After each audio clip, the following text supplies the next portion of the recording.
Jodi, c'est 17 janvier 2025. Gros point nous pral détailler après-midi dans la rubrique information nous pral ouais nomination Christy Nomen dans Sénat. Et Christy Nomen c'est lui-même yo choisi pour capable remplacer et secrétaire DHS là n'a parlé de Alejandro Mayorkas.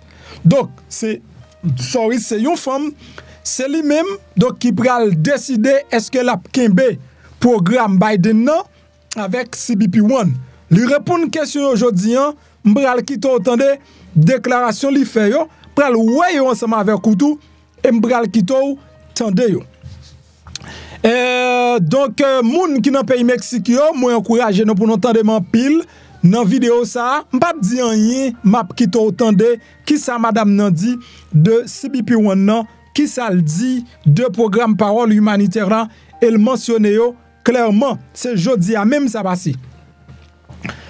Donc, dans unanimité, juge a décidé pour bloquer TikTok à partir du 19 janvier qui a venu là, et bien TikTok là, li bloqué dans le pays États-Unis. Jodi a gagné rouverture et bien port et celui du sud là qui fait dans le pays d'Haïti. So n'a regardé si n'a partagé détail ça avec vous. Gan pile bagay même parce que point ça seulement, il a pris un bon petit temps parce que Christine Noem dans pile causé ou ta doué getan tande et comprendre après-midi ya mare senti ou nous pral laguer et nous pral quitter entendre yon ti parti qui plus important et reste détail yo qui sorti dans bouche Christy Noem nan. Donc comme Christy Noem nan lui-même li un petit peu plus important, nous pral prendre immigration, nous pral prendre d'abord dossier TikTok là et puis n'a rentrer dans immigration. Bon salut bonjour bonsoir tous les amis, comment nous y moi espérant en forme si n'a regarder vidéo ça nous là toujours et nous dit papa bon Dieu qui renonce la gros bout merci qui fait un cadeau yon jour en plus. Non pas c'est MPH, zami mi le MP, ma belle ni MPP,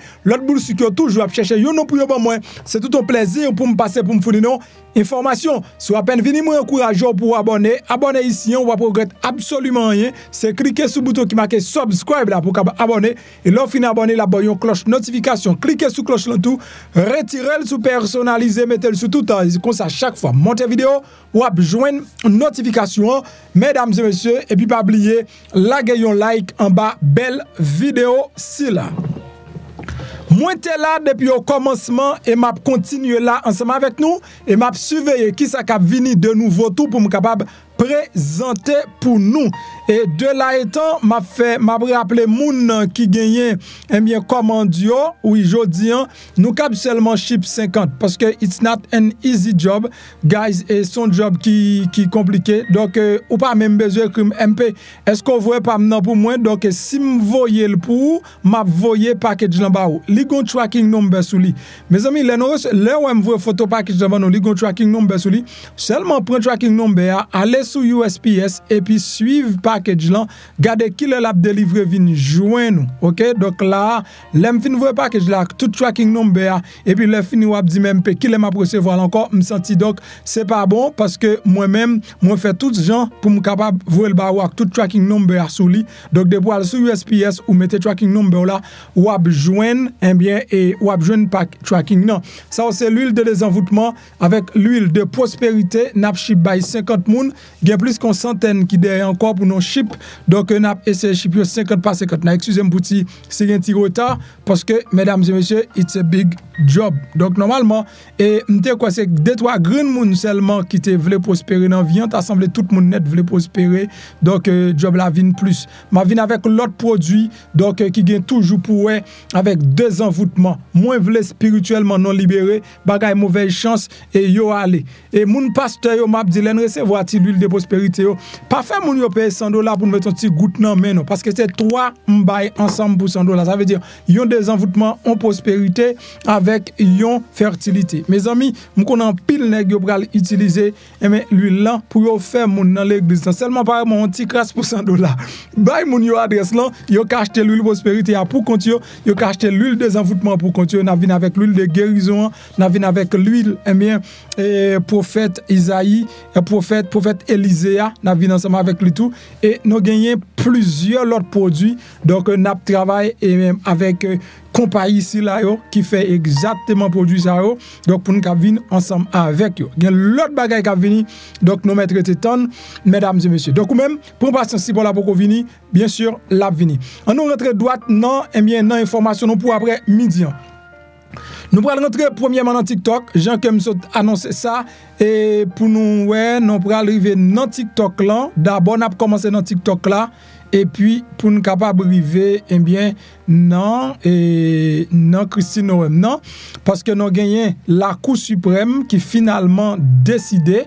Donc yo te bay annonce le matin, yo te dit eh bien après-midi jeudi là, yo gagne pour yo prendre une décision pour yo dire qui ça yo pense de TikTok mais finalement mesdames et messieurs donc nouvelle là li belle et bien tombé TikTok quasiment te dit li te là et selon décision qui prend, gen ti chance oui de m'pral dou élément chance qui gagne yo, mais la décision est prise. Donc n'importe l'autre décision qui pral prend contre décision ça, non c'est une décision qui compte les États-Unis selon Jean li prend parce que c'est pas un juge qui prend décision ni un parti politique qui prend décision, c'est l'unanimité li prend. Pas oublier dans la Cour suprême là, il y a 9 juges, dans 9 juges, il y a 3 juges seulement qui c'est juge parti démocrate là. Et bien il y a 6 juges, c'est juges républicains te météo, moun sont toujours penchés pour obéir à Donald Trump. Pas oublier que Donald Trump, mesdames et messieurs, il demandé pour ne pas prendre décision contre TikTok. Malgré ça, juge yo pas fait Donald Trump cas, so yo prend décision yo. Décision TikTok là, il fait moun penser avec un pile bagay tout, il fait penser à comment gouvernement pour aller là dans dernier jour cap vini yo. Est-ce que c'est tout ça Donald Trump pral dire amen, m'pa quoi c'est l'évangile li pral lié, ça veut dire gain des décisions Donald Trump pral prend et la Cour suprême pral camper pral dire malheureusement, c'est pas comme ça. On dirait que la Cour suprême campait en 4-4-2. Non façon camper c'est pour gagner, c'est la justice qui pour gagner, c'est pas un parti politique. D'après Jean-Moué Bagala lui-même lié là, mesdames et messieurs. On a allé, regarde le détail. La mise à jour, donc mise à jour en direct. La Cour suprême soutient loi qui exigeait TikTok donc soit vendu ou bien interdit. Décision ça, li vini une semaine après que juge yo te tende contestation premier amendement et avec une loi donc qui visait plateforme et TikTok là pour yo vendre. Une plateforme côté 170 millions américains à utiliser. Donc, qui ça cause en hier, ça dire gain deux bagailles là. Donc, moun TikTok yo, équipe TikTok là, yo paraît avec un argument. Argument ça dans deuxième amendement. Donc, dans premier amendement. Donc, constitution, hein, qui baille moun yo droit pour yo capable exprimer yo librement normalement puisque il y a 170 millions américains qui utilisent TikTok là normalement yo pas ta doué interdit. Yo pas ta doué interdit. Et bien mesdames et messieurs, yo te doué juge, yo te doué balancer entre liberté d'expression pour peuple américain avec sécurité peuple américain qui ça qui plus important. Donc c'est de là étant juge réalisé que menace TikTok représenté pour peuple américain et pour pays États-Unis, est beaucoup plus grand que ça peuple après le perdu si on quitte application fonctionner. Donc m'a bien parlé là, vidéo ça mérite un like. La Cour suprême statue Jodi vendredi en compte TikTok, niveau est jeté donc contestation premier amendement et société média social là contre loi qui interdit effectivement aux États-Unis à partir de dimanche cap vini là. Nous connaissons lundi cap vini Donald Trump a là et bien dimanche un jour avant il a demandé pour interdire TikTok. Ça veut dire qui ça? Ça veut dire à partir de dimanche ou pas doit jouer une possibilité pour installer TikTok si vous respectez le Jean loi dit là. Si Jean TikTok dit là, ça veut dire dimanche là vini pas une possibilité pour rien sous TikTok. La décision unanime, donc, li capable de porter un coup fatal à opération américaine, application qui est extrêmement populaire, qui propose des vidéos de courte durée qui ont une source majeure de formation et de divertissement, donc, pour des dizaines de millions d'Américains, en particulier les plus jeunes. Et il ne fait aucun doute que TikTok lui offre à plus que 170 millions Américains un moyen pour exprimer distinctement et puis pour étendre moyen pour communiquer. Un moyen engagement, une source de communauté et d'après sa décision indiquée. Mais, attendez, donc il ne fait aucun doute, d'après ça, Jodi, il ne fait aucun doute que TikTok baille à plus que 170 millions Américains un moyen pour exprimer distinctif et étendu. Un moyen d'engagement et une source de communauté, d'après sa décision déclarée. Mais, Congrès a déterminé que la session était nécessaire pour répondre à préoccupation sécurité nationale qui bien fondée concernant pratique de collecte de données de TikTok et relation avec un adversaire étranger. Président Joe Biden a signé une loi et dans le printemps dernier après adoption par Congrès avec un large soutien bipartisan. Le législateur déclare que propriété de l'application constitue un risque car surveillance exercée par le gouvernement chinois sur entreprises privées permet de récupérer des informations sensibles sur tout Américain et puis et diffuser des informations donc de propagande secrète. Puisque le gouvernement chinois a une grande prise sur société privée, donc il est capable de demander aux sociétés privées de donner tout le monde qui est américain mais qui utilise l'application là. Donc, il ne peut pas refuser Bali et donner ça parce que ce n'est pas la démocratie qui gagne en Chine. Bien que avocat TikTok a déclaré par le juge la semaine dernière que l'application l'étape disparaît si toutefois il perdu le procès. Nous ne connaissons pas exactement à quelle vitesse fermeture ça capable de produire. Au minimum, opérateurs boutique applications comme Apple avec Google, ils ont exposé pour prendre de grandes sanctions si toutefois ils ont même quitté l'application, ils continuent à télécharger. Boutique application avec fournisseurs de cloud, donc ils ont des intérêts pour conformer à interdiction TikTok en vertu de la loi, Entreprise doit payer des pénalités qui sont capables d'aller jusqu'à $5,000 par utilisateur qui a accédé à l'application aux États-Unis si toutefois interdiction l'y rentrer en vigueur. Décision littérale dans un délai exceptionnel très court. Juge yo t'étendé argument au vendredi dernier et une majorité entre eux te semblé satisfait de position gouvernement. Selon position gouvernement, loi te visé donc droit expression TikTok mais plutôt propriété. Et propriété. Nouvel Jean-Francisco, avocat de Jean-Francisco, qui est avocat TikTok, il n'a pas contesté risque sécurité, mais il te fait valoir que le gouvernement est capable de remédier problème non par l'autre moyen, plutôt de ordonner effectivement l'application disparaître là. Donc, mais ça le dit. Il dit que, donc ça veut dire, TikTok pas écarté possibilité que, donc, information, non, données américaines, data, peuple américain, capable et mis en revenant mais gouvernement chinois. Donc là, il dit risque là lui-même, il pas épargné. C'est ça, avocat a fait qu'on est.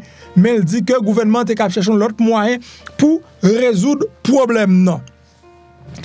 Qui ça nous doit connaître, l'administration Joe Biden a déclaré que donc dossier ça lui-même il pas mettre en vigueur, ça veut dire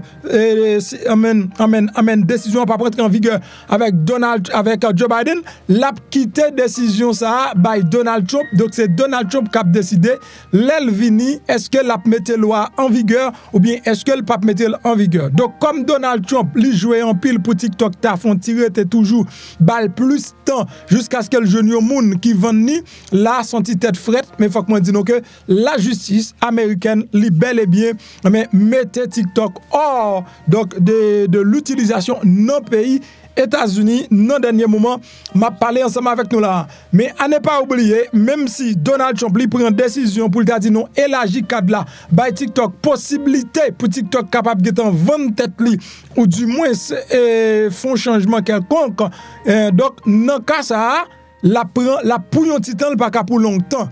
That's why que make sure nous-mêmes qui sur TikTok, nous déjà bien assuré nous que nous sur YouTube parce que une application ou capable plus arranger là c'est YouTube parce que YouTube tout également il y a des shorts qu'on capable utiliser si vous voulez faire vidéo longue sur YouTube ou capable faire des shorts. Donc nous comprenons que jouette nous pas voir lion, nous pas voir cabrit, nous pas voir bœuf, nous pas voir poule, nous pas voir petit chapeau, nous pas voir gant, mais n'a distrait nous quand même sur YouTube là. Bon, et ça c'est décision TikTok là, lui-même, mesdames et messieurs. Pas oublier me dire nous, m'a coupé coûte, mettez dans ma coûte, une bagay qui plus intéressé Jodi, c'est immigration parce que Jodi c'était vraiment jour frontière là. OK? Je dis à son gros jour lié, c'est jour frontière là, c'est jour pour entendre Christine Noem, pour entendre qui ça madame nan, li pral fait dans dossier Cbpone. Alors moi-même MPH cap cherche pour qui doit joindre pour me porter ba ou moi getan gagné bien déclaration là, ti arrangement yo côté Christine Noem lui-même li parler mesdames et messieurs and then li pas négliger mentionner clair et net programme Biden non, li pas négliger mentionner Cbpone non. Donc nous-mêmes et branche les oreilles nous pour nous capter comment madame non lui-même l'été parler. So pour nous pas bien comprendre et ça me bral dit dans partie ça, je pense que faut me ta font petit tourner pi haut on garde là bien que j'apprécie cela et j'ai largement dépensé mon temps. Il y avait très peu d'exigences volontaires dans le programme de subvention à part celle-ci blablabla mais et pas là moins doué aller un petit peu plus bas. M'pral qui t'entendez pas besoin inquiéter du tout. C'est rafraîchissant. Je suis content de l'entendre. Permettez-moi de vous poser une question sur un jeune homme de mon état. Donc, c'est Travis Wolf qui avait 12 ans lorsqu'il a été tué. Il y a peu d'un an par un immigrant clandestin qui l'a battu.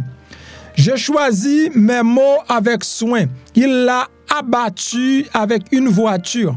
Il l'a frappé à la tête en roulant à 75 km/h sur une route à 40 km/h. Il l'a tué. D'autres ont été gravement blessés. Hier encore, un témoin assis où vous êtes, assis toujours aujourd'hui, à ce comité que la criminalité liée aux migrants n'est pas, je cite, une préoccupation réelle. Donc là, c'est moi quoi c'est Richard Buntal qui c'est un sénateur américain qui a posé question ça yo et bien avec un Christy Noem. Christy Noem c'est lui-même qui va jouer Wall Mayol Kaslan secrétaire donc secrétaire DHS là. Et l'ité fait connaître donc sénateur t'a fait connaître donc c'est pas selon les secrétaires actuels là un crime que monsieur Sayo yo commet ici n'a parlé de immigrants yo donc c'est pas des crimes, c'est pas de bail qui était normal et qui va être réel. Donc d'après ça il te dit a dit que amène Mayorkas pas de bail et priorité à crime immigrant illégal commettre dans le pays. Qui ça lui-même lui penser? Est-ce que la travail pour être capable de mettre en place rester dans le pays Mexique? Programme Donald Trump t'est utilisé qui est rester au Mexique là. Allez-vous travailler donc pour rétablir le programme rester au Mexique qui attend et donc qui a tant fait pour garantir ceux qui cherchent de blablabla. Bon, m'expliquez nous ça le dit. Est-ce que vous prêt pour le travail pour que nous capables mettre donc en place programme qui relève Mexique là.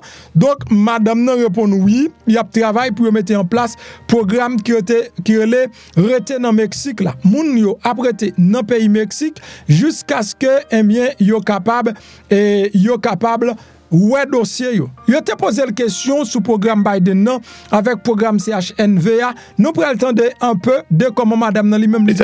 Yes, Senator, the president and I have talked extensively about this and will 100% partner with him to reinstate the Remain in Mexico policy and make sure that it's in place. Fantastic. I think Travis might be alive today if that policy had been in place. Let me ask you about Cbpone, the phone app that I've called concierge service for illegal immigrants. I'm sure you're familiar with it. This was the Biden administration's effort to allow asylum seekers to apply ahead of time using their phones but not actually to provide any evidence that they needed asylum.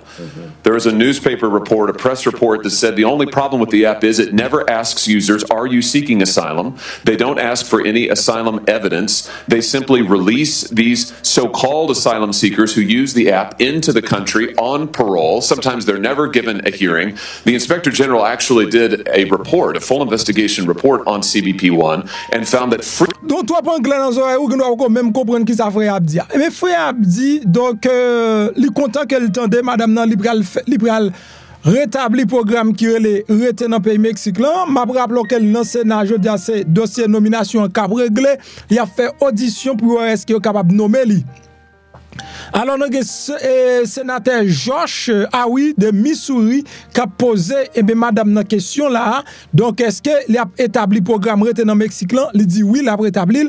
Et qu'on y a posé la question sur le dossier Cbpone. Il dit Cbpone son application que Joe Biden utilisait pour capable mener immigrants de manière illégale dans le pays.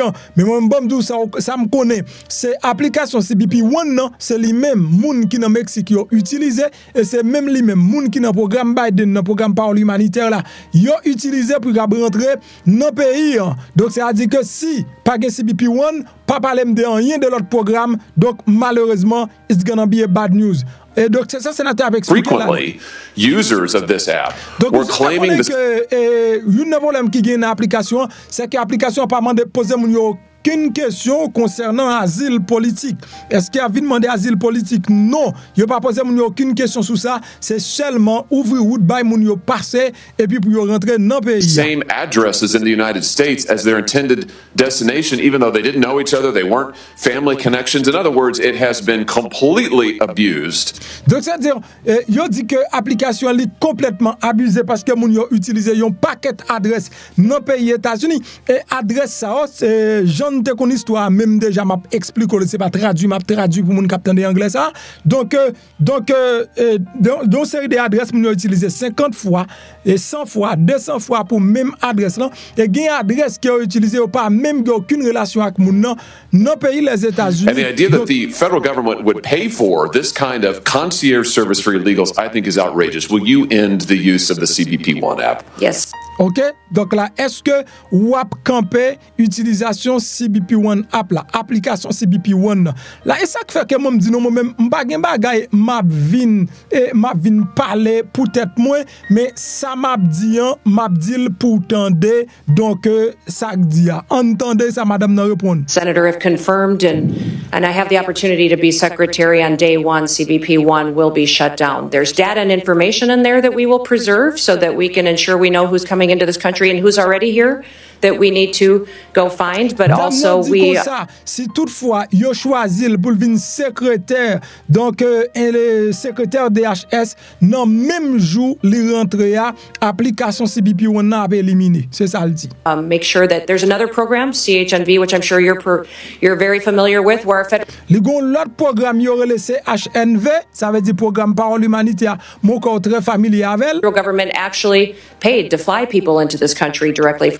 Gouvernement payé pour yo k'ap mener moun dans pays actuellement from other countries without any vetting or knowing who they are. So there's donc yo mener moun ça aussi on pas fait aucune vérification sur yo. Several of these programs that need to be eliminated and we need to ensure that we're following legal immigration laws. I'm glad you Donc tout programme soit campé parce que nous make sure que yo suivent ça que les lois sur immigration. Just mentioned CHNV. This is a mass parole program. Donc bien content ou parler de CHNV parce que son programme mass parole. Of course, as you know, our law allows parole in only very limited circumstances. Parce que nous connaissons que loi nous yo accepté parole son série de circumstances and it requires case-by-case evaluation. Et non cas pour nous bail parole là, li mandé pour nous faire cas par cas, vérification cas par cas. Present administration, soon to be gone, has granted mass parole in direct defiance of the law, not case-by-case evaluation. Donc, président pralé a baron mass parole, il pas même vérifier au cas par cas. The CHNV program is one of those instances. Will you put a stop to this abuse of our parole law and our asylum system? Yes, we will go back. Mettez un point dans programme parole là. Dans système asile noir est-ce que ou ap mette point dans programme parole là? Tendez ça madame nan dit. The case-by-case evaluation of these parole cases.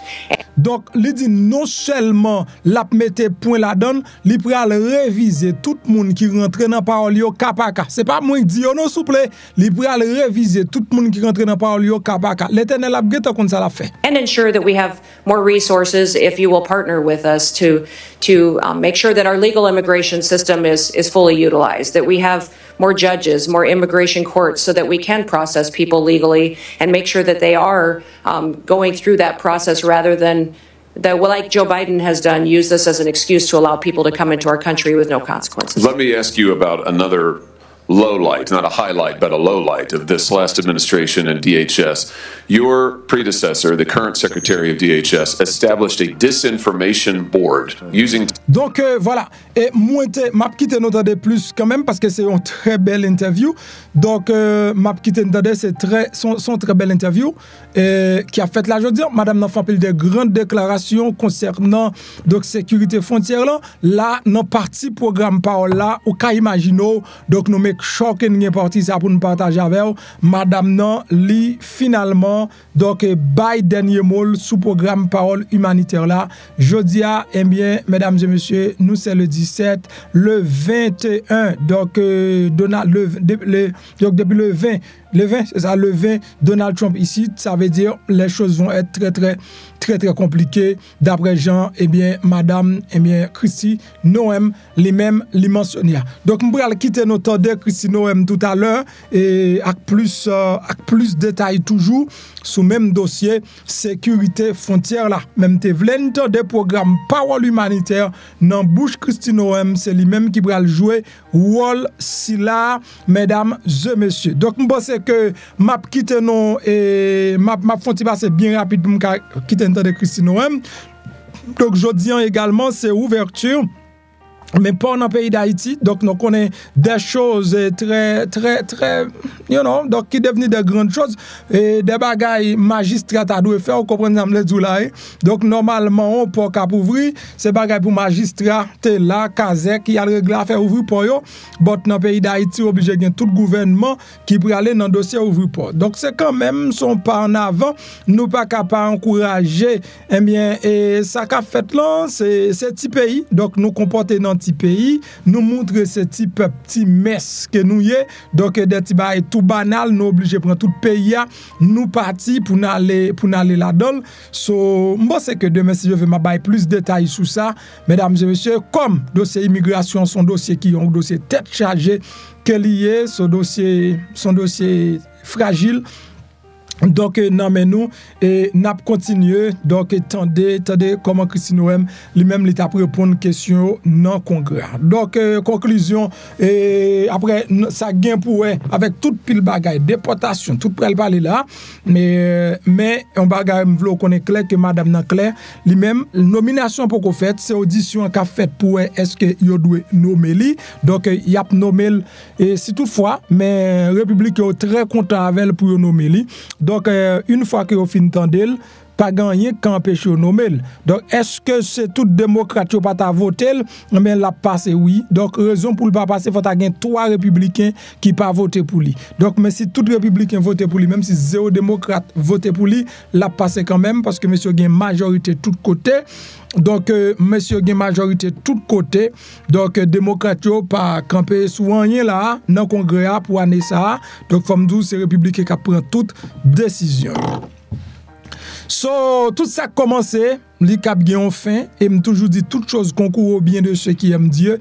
Les gen porte qui ouvri, ap gen fenêtre qui ouvri, ap gen l'autre gros porte et les gen porte qui fermé, ap gen l'autre on fenêtre fermé, ap gen gros porte qui l'ouvri. C'est toujours été positif malgré situation, malgré gens circonstances là lui-même lié. On nous continue temps de Christy Noem avec plus et précision. Jean t'a répondre question yo mesdames et messieurs. And good morning, Chairman Paul, Ranking Member Peters, and the distinguished members of this committee. I'm honored to appear before all of you today as the nominee for the Secretary of Homeland Security. I want to thank President-elect Donald J. Trump for his confidence in my leadership and the people of South Dakota for their fantastic support throughout my time in public service. I would also like to express my sincere gratitude to Senator Kramer. He has been an invaluable resource to me throughout this process and given me much wisdom as well as insight into the thoughts and the procedures of the Senate and this body. And I'd also like to express my gratitude to Senator Thune, the majority leader of this esteemed body. He's been an advisor to me for many years as well as a friend, and I'm so grateful for the generous support of these two men and their willingness to be here this morning to speak on my behalf and to introduce me to this committee.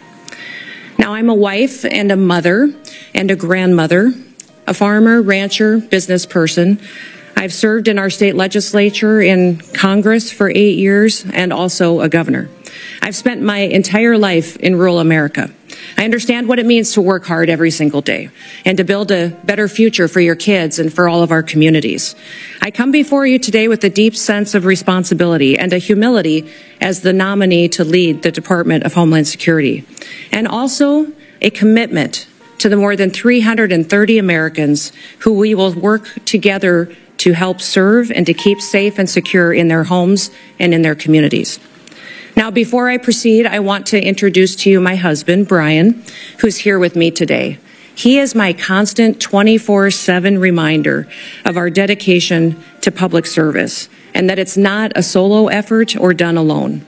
He has been a rock by my side, and I appreciate all of his love over so many years. I'm grateful that he's here with me today. Now, securing our homeland is a serious, sacred trust that must be relentlessly pursued and can never be taken for granted.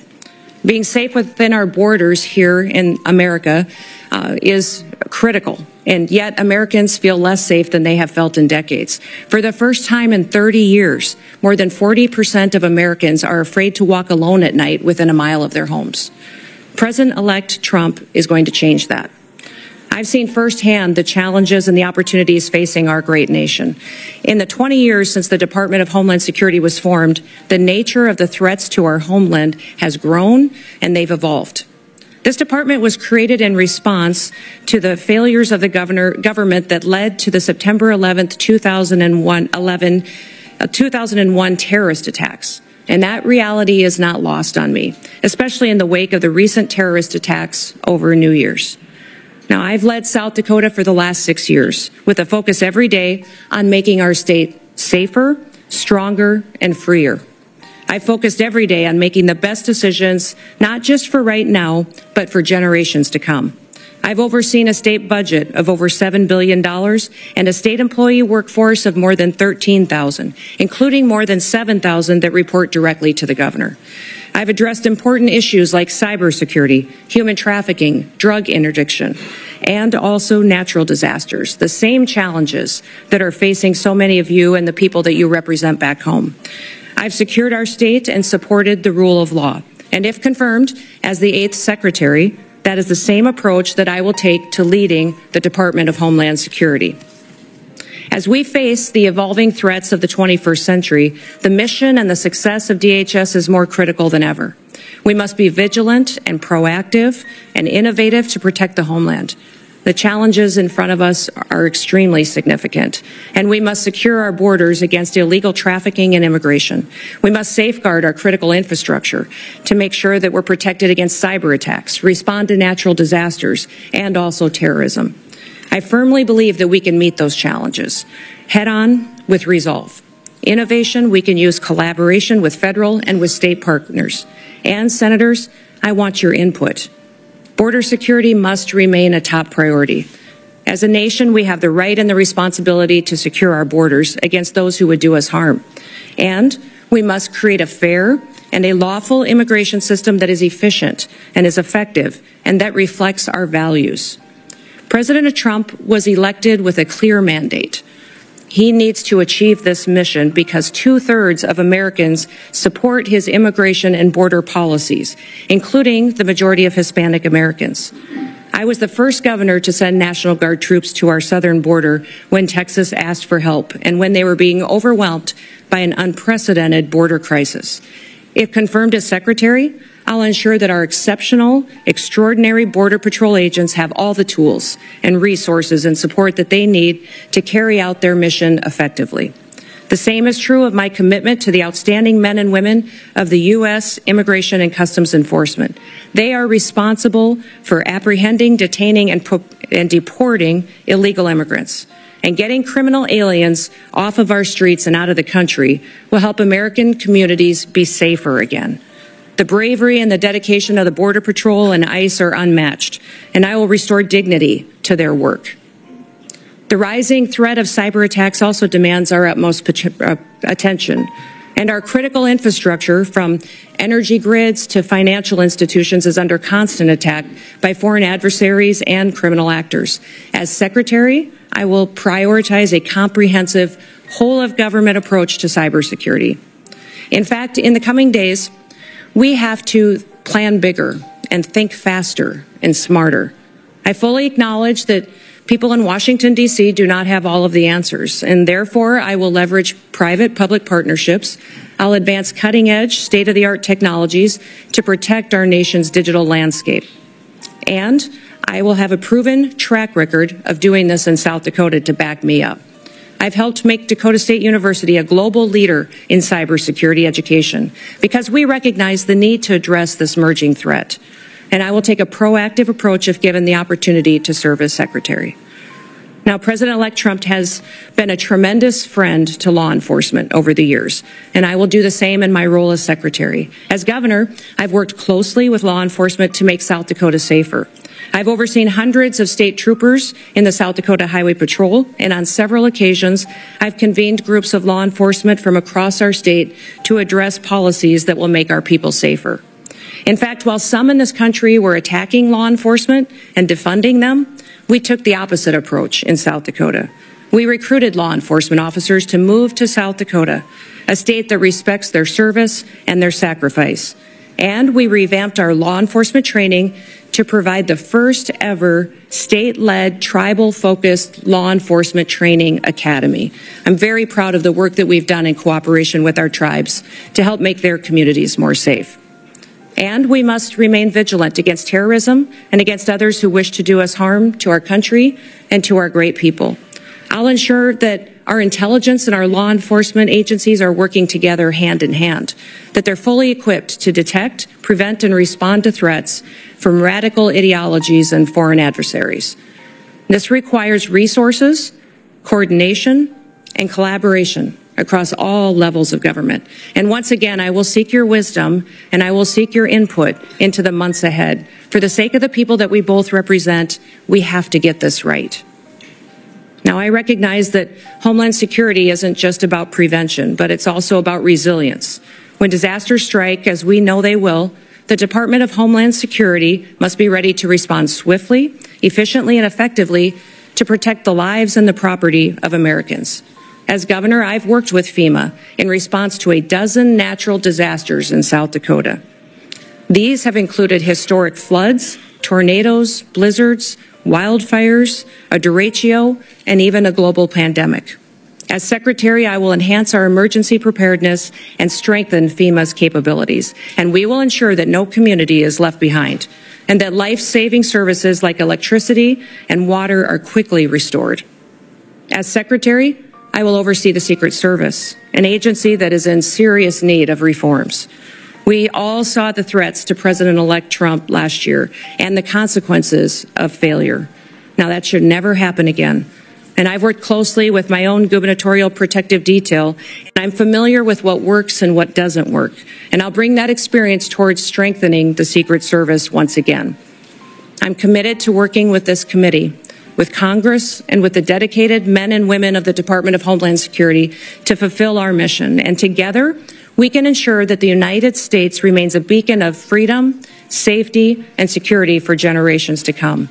So thank you for the opportunity and the honor to appear before you today. Thank you for the meetings and the time that you took in your office to discuss the department and what we can do in the future to make the American homeland much more secure. I look forward to your questions, and I hope to earn your trust and hopefully also your vote as we embark on this critical work together. And with that, Mr. Chairman, I yield back. Thank you, Governor Nouvel. We will now proceed to questions. Each member will have 7 minutes. We will have a vote that will start at 10 a.m., but we're going to continue the hearing and keep people in line as you come and go to vote. We'll keep the hearing moving. I want to be clear from the outset that we will not tolerate any disruptions. The Capitol Police have been asked to escort anyone immediately from the room if they disrupt the hearing. This is a standard question, Governor Nouvel, that we ask of all nominees. Governor Nouvel, do you agree without reservation to comply with any request or summons to appear and testify before any duly constituted committee of Congress if you are confirmed? Yes, Mr. Chairman. I'm going to reserve the rest of my time for my questions and go to Senator Peters. Thank you, Mr. Chairman. Governor Nouvel, the DHS Secretary has many competing priorities, as you well know, and you outlined certainly in your opening comments, from our borders to wildfires to cyber attacks. But as you and I discussed at length, and I appreciate you bringing it up in your opening comments as well, we do have a northern border in addition to a southern border. That's absolutely essential that the DHS has the resources necessary at the northern border to carry out its mission. Both between ports of entry and all along the border. In fact, we've seen an increase in unauthorized crossings in recent years at the northern border. So my question for you is, if confirmed, do you commit to ensuring, along with the southern border, that the northern border is sufficiently staffed to maintain its security and robust trade between the U.S. and its neighbors, including at the Gordie Howe International Bridge in my home state of Michigan, have the resources they need to facilitate trade while keeping Americans safe?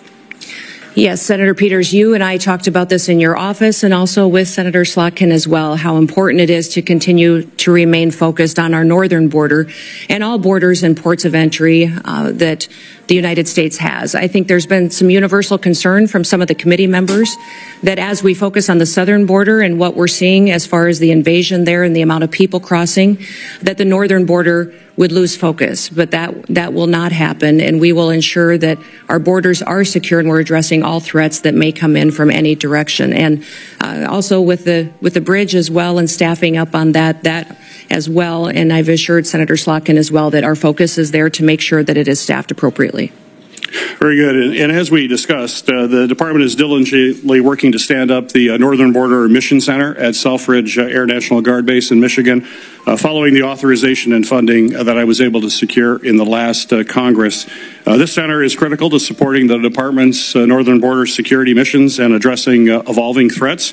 So quick question, if confirmed, do you commit to working with me to fully build out the Northern Border Mission Center? Yes, Senator, we will look forward, and I look forward to working with you to ensure that is a priority and that it's adequately resourced, and working with Congress and senators to make sure that we have what we need to make sure that mission for that base is fully fulfilled. Great, thank you. On New Year's, we witnessed 2 incidents that reminded us that terrorism and extremism remain serious threats to all Americans. Both DHS and the FBI have consistently said that the most persistent threat to the homeland is from U.S.-based individuals or small groups radicalized by a variety of ideologies, from white supremacy to ISIS to al-Qaeda. We must certainly continue to focus on people who are radicalized here in the United States with the intent of terrorizing our communities. So my question for you, ma'am, is how do you plan to address this threat of U.S.-based terrorists?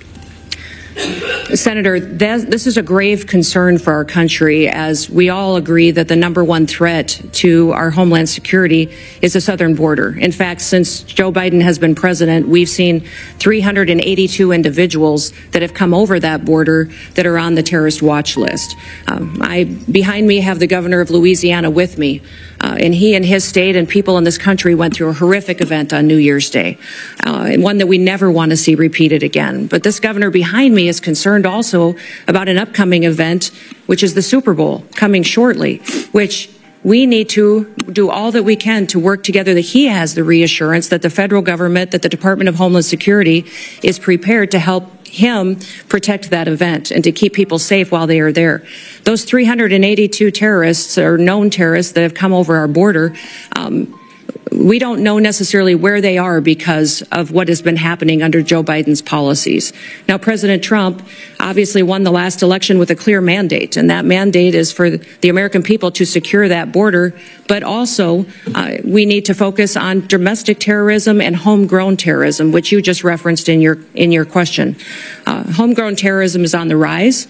We see more and more incidents of people that are U.S. citizens that have become radicalized, and knowing when people are leaving the country and coming back and changes to their behaviors and what their actions are is critically important. So the resources that the Department of Homeland Security has needs to be utilized as far as identifying those threats and being proactive to prevent them, but also protecting civil rights and liberties in that process and making sure that the department is on mission to do what it was called to do, why it was created, and what authorities that Congress and the Senate has given them. My hope is that Governor Landry and his staff and his people and the people that attend the Super Bowl know that the Department of Homeland Security is their partner, is on watch to protect them and to keep that event safe. I hope all Americans know that leadership has consequences. I hope that we can get through and get your support for this nomination and get confirmed quickly so that we can address the threats that we currently face and make sure we don't have any repeats of the day that we saw just starting this year on New Year's Day. In the last 2 years, we have seen increasingly aggressive and expansive cyber attacks against our federal agencies. Just last month, Chinese hackers infiltrated the Department of Treasury and stole potentially thousands of unclassified documents. So given these concerning trends by the PRC to hold our federal networks hostage, do you believe that federal agencies should be required to implement cybersecurity upgrades and maintain the highest cybersecurity standards to protect sensitive or classified data and U.S. citizen information as well? Well, Senator, the mission of CISA, which is the Cybersecurity and Infrastructure Agency, the mission of it is to hunt and harden. It's to find those bad actors and help work with local and state infrastructure, critical infrastructure entities so that they can help them be prepared for such cyber attacks and that they can make sure that they're hardening their systems to protect them in the future, recognizing the vulnerabilities that they have. CISA's gotten far off mission. They're using their resources in ways that was never intended. The misinformation and disinformation that they have stuck their toe into and meddled with should be refocused back onto what their job is, and that is to support critical infrastructure and to help our local and small businesses and critical infrastructure at the state level to have the resources and be prepared for those cyber attacks that they will face. You know, Salt Typhoon was a campaign of espionage by the PRC in China against our telecoms, where large amount of data was stolen and taken, and people's private information was taken as well. And we've also seen China and the PRC go after our critical infrastructure with the Volt Typhoon hack. And that was extremely dangerous because there was no reason for them to do that, just to steal people's data and information. The reason for them to go after that was to control our critical infrastructure, for the ability to see if they could shut down a water plant, a utility company, and that was to cripple our country. So these threats are real. CISA needs to be much more effective, smaller, more nimble, to really fulfill their mission, which is to hunt and to help harden our nation's critical infrastructure. Thank you. Thank you. Thank you. Senator Scott.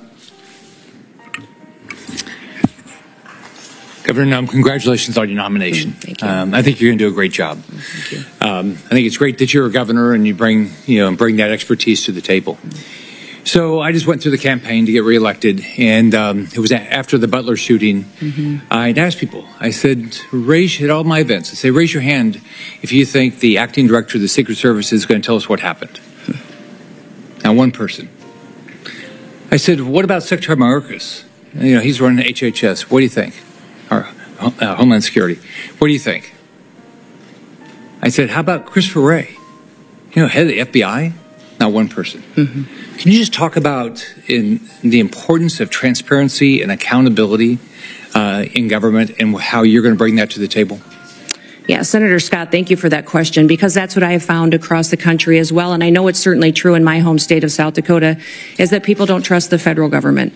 They don't trust our leadership and this current administration that's in the White House right now to tell them the truth about what the threats really are, about our agencies and departments, when there are failures, addressing them and fixing it.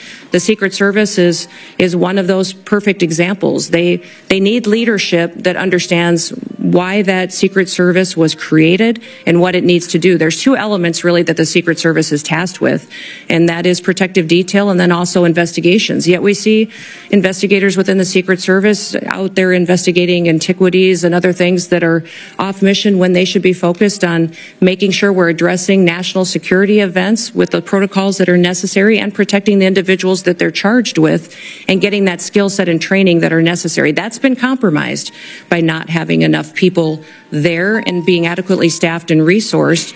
But frankly, the leadership hasn't been honest about talking about it. We saw this with the drones over New Jersey as well. The federal government not answering the questions from the public. And when they finally got a straight answer out of President Trump, they felt reassured that somebody recognized that this was something they were questioning and that they deserved answers.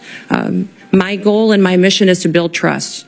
We will undertake a large job and a large duty that we have to fulfill, that the American people expect us to do, by securing our border, to make sure that our nation is a nation with borders, or we're no nation at all, and that we are making sure that those criminal actors that are perpetuating violence in our communities and in our cities and towns and states are removed from this country, that there's consequences for breaking the law in our country again.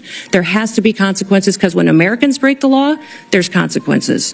And why would we ever allow someone to come in from another country and not allow them and not have consequences, or allow them to continue to go forward and to commit rape and murders and break other laws that endanger our society? So we've had over 13,000 murderers that are loose in this country that have come over that border. We've had almost 16,000 rapists and sexual assault perpetuators that are loose in this country right now. 425,000 plus people have criminal convictions that are here illegally in this country that our current administration is doing nothing to round them up and get them out of our country. We will be doing that immediately, and that will be the priority. And that is one of the reasons that today the American people have lost their trust. President Trump will build it back and know that their federal government is accountable to them and is working to put America first again. So Joe Biden completely opened our southern border and dismantled our entire immigration system. As a former governor, I know that when the federal government policies are broken and failing Americans, you see the impacts in your state, just like I did when I was a governor. And you take the steps necessary to protect the families in your state. I know you've done that. One thing you did, as you talked about before, you sent troops, our National Guard, to the southern border. Can you talk more about how Biden's open border policy has affected your state and communities, and the role your state resources placed in helping secure the border? You know, we certainly have seen the effects in South Dakota that many of your states did, and I would say every state has seen the effects of an open border and the policies that have been under the Biden administration. We saw increased crime, but we also saw increased drug activity. We saw cartel and their affiliates moving into our state to proliferate trafficking, and we saw people being victimized and a lack of accountability with the federal government. So when Texas was addressing the situation and asked other governors for help, we sent help. I know many of the other governors at the time were sending law enforcement, but I made the decision that at that time that it was more appropriate to send the National Guard, that our National Guard could be activated under Title 32 and sent to assist another state from the invasion that was happening, and because the National Guard is trained for just such a mission. Because of this invasion, that it is a war zone down there with what they are going to see, the threats that they would see, and that they are trained specifically to interact with other agencies. The National Guard is used to falling in with other agencies and cooperating with them and could do that seamlessly. And their families and their communities are normalized to them being deployed.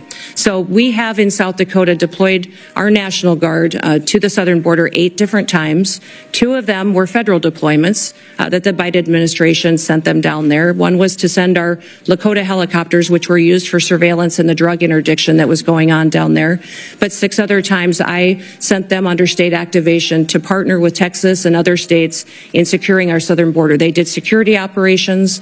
They also did building of the wall and partnered with Texas, recognizing the failures of the federal government. The failures of the federal government are significant, and we've seen our families and communities devastated by those effects, by the drug epidemic, by the trafficking that's going on, the increased crime. And we recognize that just because the federal government wasn't doing their job, we could not fail our state. And I needed to protect the people of South Dakota, and the people of South Dakota were overwhelmingly supportive of these deployments and very proud of our National Guard. When I was governor of Florida, there was a terrorist attack in Paris by Syrian refugees. So President Obama was president, and I said, I'd like to know if you're going to send refugees to my state, that you give us some background on them. You know, I assume you vetted them and tell us what's going on. You have to tell me, but you ought to tell our state law enforcement and our local law enforcement. All right, that they said, go jump in the lake. They're meaner than that, but they said, go. You know, you have no rights as a governor, which had made no sense. We had over 70,000 people come here after Afghanistan on planes into this country, completely unvetted. All right, they've never given our governors any information. So would you change that? Yes, the communication between states and the federal government has been absolutely broken. And that's what I love about this committee is you do have governors sitting on this committee that have been in that role as a commander-in-chief and have the responsibility for being the CEOs of their state. It's a different perspective than serving. I served in Congress too, and both are extremely important, and they're just different in that responsibility that weighs on your shoulder. I often told folks that that is the thing that most times, if something was going to keep me up at night, it was the responsibility that I had being commander-in-chief, recognizing the decisions that I made. And I'm sure you had this feeling as well, Senator Scott, as governor, that impacted those families, those soldiers, and it impacted their communities when we pulled them out, and the importance of that. And when they were bringing refugees into the country, I as well communicated that to the federal government. They were bringing refugees, and I asked how they were vetted, how we were working with their home countries to find out who they really were, what their intentions were, and why they were coming to the United States, and received no information from this administration that vetting process was being done, that we knew where they're going. In fact, they kept us in the dark and didn't communicate to us even what states and where those refugees were being placed. So that is something that we need to change. When we have programs that fall under the purview of the Department of Homeland Security, there needs to be communication, especially with the governors, so that we can coordinate to ensure that it's the right thing for that state. Thank you. Senator Hassan. Thank you, Mr. Chair, and welcome, Governor Noem. Really appreciate you being here. Welcome to your family as well. Thank you. And families do share in this kind of public service, and we appreciate them very much.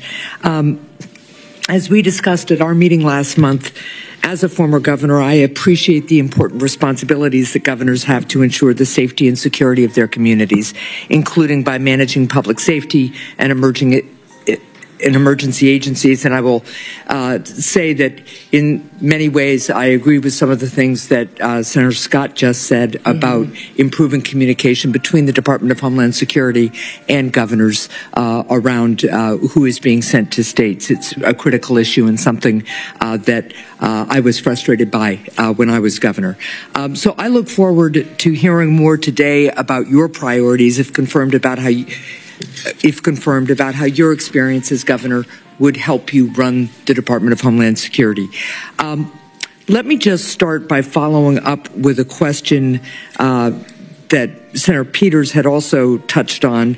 We have recently in New Hampshire seen a dramatic increase in unauthorized border crossings at the northern border. And when I was at the northern border recently, law enforcement told me about the need for more personnel and resources. We still don't have cell phone coverage in a lot of the stretch of our northern border. I've worked with Senator Kramer on bipartisan legislation to strengthen our northern border strategy because it's clear more support is needed. So, Governor, if you're confirmed, would you deploy additional full-time personnel and upgrade equipment along the northern border? You know, Senator, I enjoyed our meeting that we had, and you identifying the northern border issues that are going on, the lack of security and the lack of technologies that you really need to cover some of the landscapes that are there. Very different than the southern border, some just as equally challenging, but all need to be addressed. So I definitely will be working with you to ensure that our northern border is adequately resourced as well. And we do have to have the resources in order to be successful. Right. That's something I want to work with Congress, with the Senate and the House on, to ensure that the resources are there to meet the challenges that we have. We have not fully utilized the technologies that are available, that are necessary to really secure this country and to compete with those bad actors which wish to infiltrate our country. And having the ability to utilize them will make us much more safe. So I'll work with you most definitely ensuring the northern border is protected. Well, I appreciate that. And I just note, too, that at the same time, there's real concern in New Hampshire and all along the northern border that we strengthen the border and have the resources we need. We also have a really strong economic relationship with our friends to the north and a lot of family relationships. So I think it's important that we're smart in the deployment of technology. We don't want to impede that flow of economy and people that's lawful, but we do want to make sure that we have the resources we need. I want to turn to the southern border now. At the southern border, we need significant technological investments to support law enforcement personnel in their efforts to catch fentanyl smugglers, to stop human traffickers, and seize the cash and illegal guns that criminals traffic southward to the cartels. And we talked about this a little bit. There's bipartisan support for these investments, and I've worked with colleagues, including Senators Langford and Cornyn, on legislation around these issues. Governor Noem, could you identify specific technological investments that you would make at the southern border, and are you willing to work with me on increasing southbound inspections if you're confirmed? Yes, certainly, Senator. You've heard President Trump talk about the need to build a wall, and the wall and infrastructure is critically important, but also at our 382 legal ports of entry, we need to have technologies so that flow can happen north and south, and it can happen in a legal manner to ensure that our commerce can continue to operate and that we can continue to make sure that we're also secure. I think de minimis shipments are a concern, and the need to look at those and how traffickers and fentanyl distributors are using that. I think we also need to use scanners, surveillance, operations. There's new technologies out there to cooperate with satellites in some area where the topography does not necessarily facilitate having actual infrastructure, and then also the ability to make sure that we're utilizing that technology that allows us to know what is going south that might be fueling some of the violence that ends up coming back north, and ensuring that we're stopping that before it has the chance to supply those cartel and bad actors that would come in. Yeah, I really appreciate that, because the southbound flow, particularly of cash and weapons, fuels the cartels and strengthens them. Absolutely. And it's something that we really have to focus on. I also want to follow up on the issue of cybersecurity. Recently, criminals launched a successful cyber attack on PowerSchool, a cloud-based record management system that contains personal information about tens of millions of kindergartners through high school seniors, including many students and teachers in New Hampshire. This cyber attack on PowerSchool comes as schools and local governments across the country have seen a surge in cyber attacks on their systems. And when a small school of maybe a couple of thousand system, maybe 1,000 students or so has to pay $2 million in ransom, I want you to think about what that does to one of our small communities, right? So, Governor Noem, if you're confirmed, how will you empower the Cybersecurity and Infrastructure Security Agency to improve the cybersecurity of state and local governments in the United States? Well, thank you, Senator. If I am confirmed and have the opportunity to serve as secretary of this department, I'll be following the Constitution and the rule of law, and then getting these departments back on mission to why they were created and why they are existing. The What CISA should be doing is helping those small entities, those schools, those local city governments, the state governments, and the small businesses that are critical infrastructure that don't have the resources to stay on top of the critical protections that they need to enact. Well, let me follow up just quickly on that one point. It's something we discussed when we had our meeting. I worked with Senator Cornyn on a bipartisan bill that became law that created a cybersecurity grant program for state and local governments. This is in addition to each state getting a cyber coordinator to help on the ground. We discussed this program, and I know you as governor had some reservations about the structure of the program. But if confirmed, will you commit to working with Congress to adjust it? I'd love your input about what gave you pause as governor. I think there were only 2 governors who didn't participate in the program. And I hope that as we work on the concerns you have, you'd work with me to adjust and reauthorize the program. Yes. All grants within the department will be evaluated when I come in and be looked at to see what we can do to make sure that they're actually fulfilling the mission to which they were established. What I would say about the cybersecurity grants in South Dakota, when I came in as governor, one of my main priorities was to bring the next industry into the state. And I determined that that would be technology and cybersecurity. In fact, we have Dakota State University in our state, which is a cybersecurity national leader in training those cyber warriors that we need to protect us and keep us safe. I've since then partnered to grow and double the size of that school. We train a lot of NSA employees in South Dakota. And so understanding cybersecurity and my experience in that, I think, is critically important to the department and bringing it to the table to do this. You talked about why we didn't take that cybersecurity grant in South Dakota, and it's because the requirements of that grant would have caused me to grow my state government. The administration costs of it would have been much more than what it would have been able to facilitate at the local level, and our state was already proactively helping these individuals that needed the resources to secure their systems. Well, I appreciate that. I'm way over time. There were very few requirements purposely in that grant program other than to make sure the money was being spent the way we authorized. But let's continue to talk about that. Thank you. Senator Halling. Thank you, Mr. Chairman. Governor Noem, welcome. Congratulations on your nomination. I'm delighted to see you here.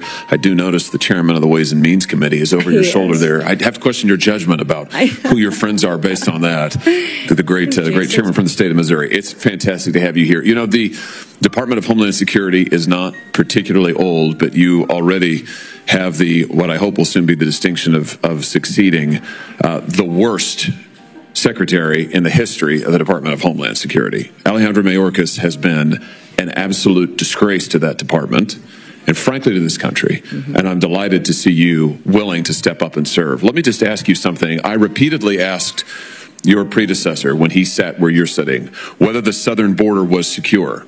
And he repeatedly told me under oath, it is secure, Senator. And he repeatedly said under oath, our policies are working, Senator, meaning the Biden administration policies that, of course, gave us this devastating open border. So let me just ask you, is the southern border secure as we find it today? Senator, no, the southern border is not secure today, but in just 3 days, we will have a new president in this country, President Donald J. Trump, and he will secure our border. That is refreshing candor. I'm glad to hear it. Let me ask you about a young man from my state. This is Travis Wolf, who's 12 years old when he was killed just over a year ago by an illegal migrant who mowed him down, and I choose my words carefully, mowed him down in a motor vehicle, hit him head on, doing 75 and a 40, killed him. Others were severely injured. Just yesterday, a witness sitting where you are sitting today told this committee that migrant crime is, and I quote, not an actual concern. Not an actual concern. In a hearing before this committee advising us to drop the Lake and Riley Act and not focus on migrant crime. You know, in my state, with the death of people like Travis Wolf and Officer David Lee, who was assaulted and killed in St. Louis, and officers in Kansas City who have been assaulted by illegal migrants, and others who have been carjacked and stabbed, would you agree with me that migrant crime sure as heck is an actual concern and that you intend to do something about it? Yes, Senator, absolutely. And I am so sorry about Travis and my prayers go out to his family. I can't even imagine what that is like. And thank you for telling his story, because there's so many families in this country that have that same story.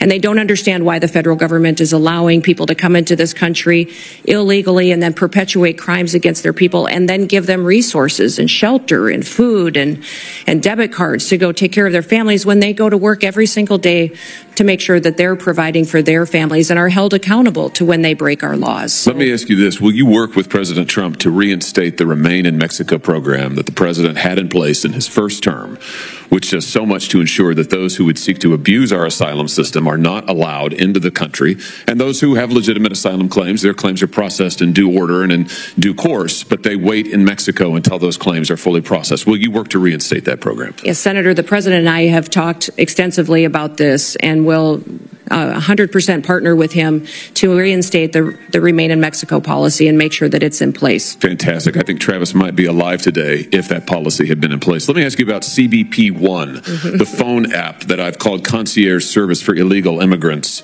I'm sure you're familiar with it. This was the Biden administration's effort to allow asylum seekers to apply ahead of time using their phones, but not actually to provide any evidence that they needed asylum. There was a newspaper report, a press report that said the only problem with the app is it never asks users, are you seeking asylum? They don't ask for any asylum evidence. They simply release these so-called asylum seekers who use the app into the country on parole. Sometimes they're never given a hearing. The Inspector General actually did a report, a full investigation report on Cbpone, and found that frequently users of this app were claiming the same addresses in the United States as their intended destination, even though they didn't know each other, they weren't family connections. In other words, it has been completely abused. And the idea that the federal government would pay for this kind of concierge service for illegals, I think, is outrageous. Will you end the use of the Cbpone app? Yes, Senator, if confirmed, and I have the opportunity to be secretary on day one, Cbpone will be shut down. There's data and information in there that we will preserve so that we can ensure we know who's coming into this country and who's already here that we need to go find. But also we make sure that there's another program, CHNV, which I'm sure you're very familiar with, where our federal government actually paid to fly people into this country directly from other countries without any vetting or knowing who they are. So there's several of these programs that need to be eliminated, and we need to ensure that we're following legal immigration laws. I'm glad you just mentioned CHNV. This is a mass parole program. Of course, as you know, our law allows parole in only very limited circumstances. There are two circumstances, and it requires case-by-case evaluation. The present administration, soon to be gone, has granted mass parole in direct defiance of the law, not case-by-case evaluation. The CHNV program is one of those instances. Will you put a stop to this abuse of our parole law and our asylum system? Yes, we will go back to case-by-case evaluation of these parole cases and ensure that we have more resources, if you will partner with us to make sure that our legal immigration system is fully utilized, that we have more judges, more immigration courts, so that we can process people legally and make sure that they are going through that process rather than like Joe Biden has done, use this as an excuse to allow people to come into our country with no consequences. Let me ask you about another low light, not a highlight, but a low light of this last administration and DHS. Your predecessor, the current Secretary of DHS, established a disinformation board using taxpayer resources to police speech on the internet and elsewhere, to tag American citizens' viewpoints as either legitimate or not legitimate, and use the power of the state to censor them, including having them removed and perhaps penalized. This has got to be the darkest chapter, I think, in DHS's short history. He eventually withdrew the board under intense criticism, but has never fully repudiated it and never promised not to do it again. Will you pledge to us here today that under your leadership, there will never be a disinformation board or anything like it at DHS, and you will be a champion for the free speech and First Amendment rights of all Americans? Yes, Senator, there will not be a board such as that under my leadership at the Department of Homeland Security. Fantastic. Absolutely. Let me ask you in my remaining seconds, just one more thing about the Secret Service. You've mentioned this, and I'm so glad that you did. This committee, and it has been bipartisan, this committee has done bipartisan work on the attempted assassinations, or the assassination attempts, I should perhaps say, of the former president, soon to be the future president, soon to be the president, President Trump. We were stymied at every turn. And I should use the present tense. We are currently being stymied at every turn by the current Secret Service leadership and, frankly, by the leadership of DHS, who have refused to turn over documents, who refused to make people available for interviews. We finally had to pass my own law in this committee, which we unanimously adopted, a statute, mind you, which would require DHS and Secret Service to turn over relevant information to us about the assassination attempts. It's unbelievable. When you come to this office, I hope very soon, will you pledge to us that you will open the books on all of the facts associated and around these assassination attempts, that you will make available to us and to the public, most importantly, all the facts so that we can ensure that this never happens again and that the needed reforms in the Secret Service are put into effect. Yeah, Senator, if I am the Secretary of Homeland Security, I will certainly work with you to build transparency and make sure the facts are shared with you and your committee. I know that you've been very frustrated by the lack of transparency from the department, and I want to thank those of you that have worked on that report that was put together on these assassination attempts. I know it was a bipartisan report and investigation that this committee conducted, and I appreciate you focusing on that, and I will work with you to get the information so that you have the truth of really what happened there and the failures so they can be fixed. Thank you. That's a great place to end, and a high note as I see my friend Senator Blumenthal, who did fantastic work on this effort, and it will be an incredibly refreshing to have a DHS secretary who will tell us the truth, who will be honest with us about the facts, honest with the American people, and who will enforce our law. And I know you'll do that, Governor Noem. I look forward to supporting your nomination. Congratulations. Thank you. Senator Blumenthal. Thanks, Senator Johnson. Welcome, Governor Noem, and thank you for being here. Thank you for visiting with me. And thank Moi, plusieurs moun commencé relem pour ban moi témoignage qui ça ti l'huile ça yo fait pour yo. M'gen 3 bouteilles l'huile nan même là, ti 3 ti bouteilles. Et gen une qui pi gros dans sa lot moun recevoir yo. Qui c'est une, c'est l'huile de désenvoûtement ou bien l'huile de purification à base d'hysope. Une c'est l'huile de prospérité hein, et l'autre là c'est l'huile de fertilité. Toi l'huile ça ressorti en Israël. Qui côté me joindre yo, comment me faire joindre yo? Au conseil que fait me audace pour me présenter l'huile ça.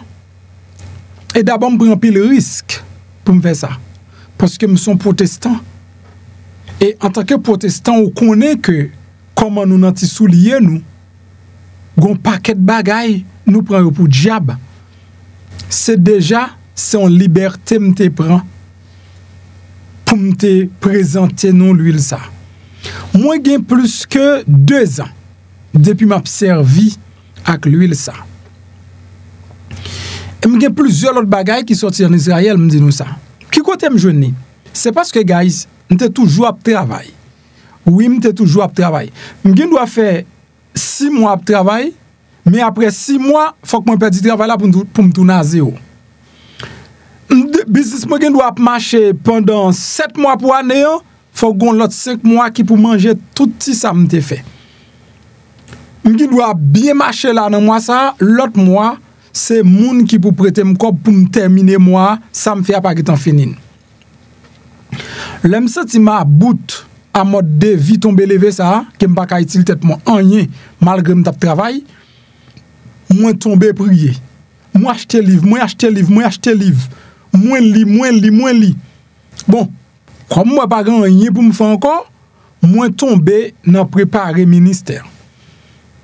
Moi al fait un jeune pendant 21 jours. Pendant mal fait jeune pendant 21 jours. Et puis me fin fait 21 jours, me senti en dom dim, me senti l'esprit qui en dom nan dim. C'est pour qu'on 21 jours, premier 21 jours ça, c'est pas pour me délivrer. Et même pour premier 21 jours, me fait pour la plénitude du Saint-Esprit. L'homme fin fait premier 21 jours, me parti dans deuxième 21 jours. Dans deuxième 21 jours, bon Dieu commence à l'ouvrir l'esprit, me son bonne bagaille. C'est alors que moi commence à chercher moyen, chercher pas qui moyen pour me gagner cob, pas qui moyen pour me réussir, pas qui moyen, m'a acheter livre, m'appli. Et finalement, bon Dieu ouvre l'esprit sous l'huile de désenvoûtement. Automatiquement, mon joint ni comme une révélation m'acheter. Mais madame, moi pas de quoi dans bagay sa yo, moun bon côté m'pa quoi ou ka utiliser l'huile sa yo, eh bien me commencer utiliser l'huile là. M'pa bon menti. M'pa bon aucun menti. Bon Dieu, m'observe à la attendem. Dans premier mois yo nan bénéfice dans business moi te qu'on a fait $1,000 bénéfice, 1,000 combien dollars? Bah la dur. Eh bien, je commence à utiliser produit ça yo avec la foi, avec confiance. Premièrement, l'huile de désenvoûtement, c'est l'imité plus utilisé parce que me senti m'envoûté. Il commençait bon résultat. Je passé 3,000. Je viens monter à 10,000. Jusqu'à ce que bon Dieu pète plafond avec moi. Sous rendement sur business moi. Le moi résultat pas moi dis pas peur même si on parle mal ou critiquer business pas me bien pas ça. Ou protestant pareil moi ou dit pas ka servir la l'huile de désenvoûtement. Bon me bien pas ça. Pendant même ou son protestant qui dit que ou pas violer loi yo. Mais l'huile de désenvoûtement ou dit pas pour chrétien même bien pas ça. Kay moi payer avant, bill moi payer avant. M'pas nan ferme. Et me senti conscience moi style clair. Moi dit m'a prend risque. M'a dit ou s'ouvre ou senti ou à bout ak misère ou à bout tout ou senti ou envoûté gon bagay qui bloque l'esprit ou use yo. Moi me prend exactement dans ligne spirituelle là parce que me songe dans Somme 51 David a dit laver avec l'hysope. L'aime joindre l'huile salma que c'est à isop yo fait me dit me prendre. L'aime fin prendre me prend prospérité à use li tout.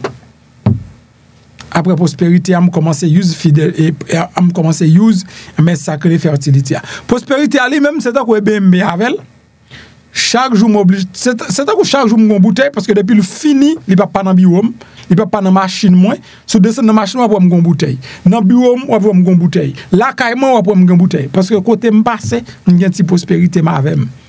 On pas bon menti me prospérer. Oui me prospérer.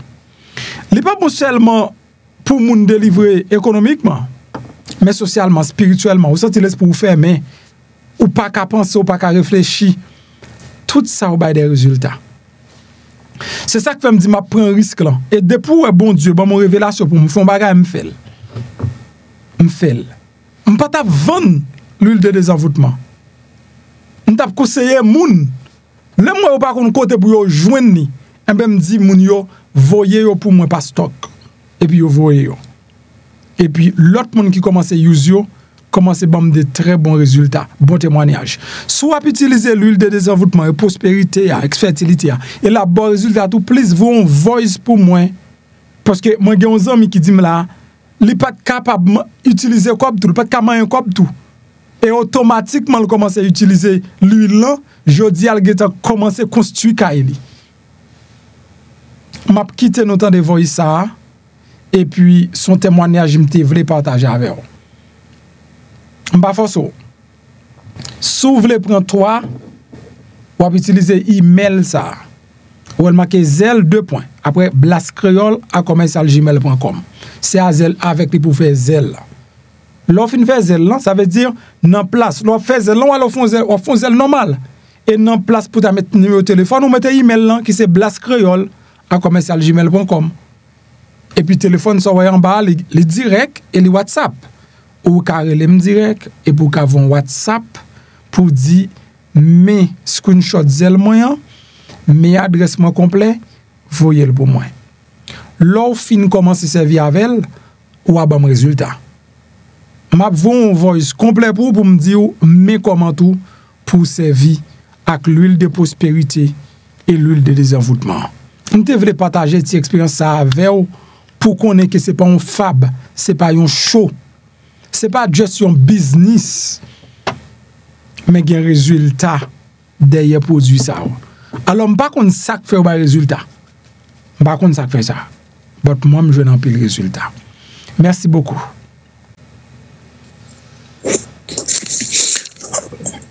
Mon cher, premier travail là, je suis en fruit. premier travail là, toi Louis.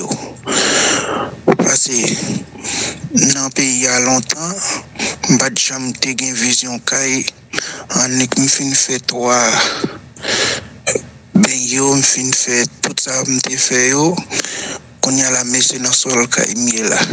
T'as les blocs me le poser dit que et on travail qui fait. Un gros travail qui fait. C'est à félicitations. AMD pile cob, on est pas réglé. Bon Dieu pour nous tout, nous pas qu'on nous pas monde qui ka alcaï boko et non bon Dieu nous toujours quoi. Et ça fait me plus happy acheter bon. On sent il fait gros travail moi. Il fait gros effet. Information, c'est plus gros âme qui existe. Si vous vivez ou pas informé, autant qu'on machine qui marche la nuit sans lumière. Informé c'est une, mais bien informé c'est un l'autre. Et bien dans cas ça, m'a préféré MPH01, un channel qui pas dans voie monter. Sur MPH, ou pas seulement entendre mon ouais, ou pas seulement ouais non, mon gen preuve. Nous toujours entendre en pile journaliste qui voie monter. MPH pas comme ça. Eh bien, ou jeune beau channel là oui. Abonnez kounya, invitez amis faire ça, activez la cloche notification pour qu'à toujours été informé. Et ça belle là, sous une question ou qu'à poser le commentaire et puis y a répondre nous dans une vidéo pour porter réponse avec question te posée. MPH c'est ou lié et ou l'a toujours lié. Aïe. Pendant que vous regardez la vidéo, regardez à droite, vous voyez un bouton qui est en noir qui marque souscribirme. Ça c'est espagnol. Si c'est en anglais, il tape marqué subscribe. C'est le français, la marqué s'abonner. Cliquez sur le bouton ça. Là, on finit cliquer sur lui, ou après le petit cloche bon côté. Cliquez sur cette cloche là tout. Sur cette cloche là, ou après l'on abonner automatiquement le passe sous première option. Ou après flèche là sous deuxième option. Retirez flèche là sous deuxième option, mettez sur première option que c'est tout. Ça veut dire chaque fois monter une vidéo, ou après joindre une notification. Et puis pas oublier, là, on like en bas vidéo ça.